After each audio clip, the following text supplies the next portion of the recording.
মা, আমি গান চাই না।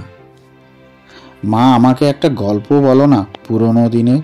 আমি তোমাকে কি গল্প বলবো?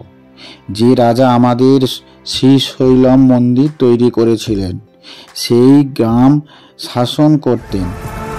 তার পাশের শত্রু রাজা যুদ্ধ করেছিলেন আমাদের গ্রামের রাজার বিরুদ্ধে।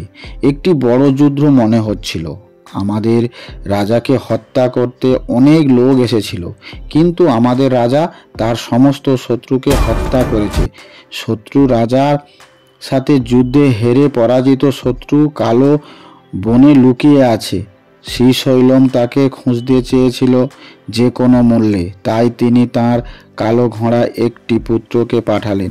শ্রীশৈলমের লোকেরা অধীর আগ্রহে রাজার পুত্র আগমনের জন্য অপেক্ষা করছিল।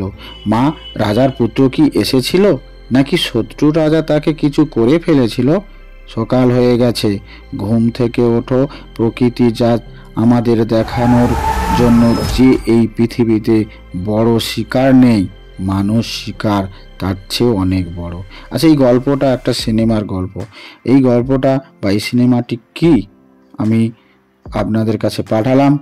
যদি কেউ জেনে থাকো এই সিনেমার নাম, অবশ্যই কমেন্টে জানাবেন। ఎటువంటి వేట కన్నా గొప్ప లోకంలో మరొకటి లేదని ప్రకృతి మనకి చూపించబోతోంది.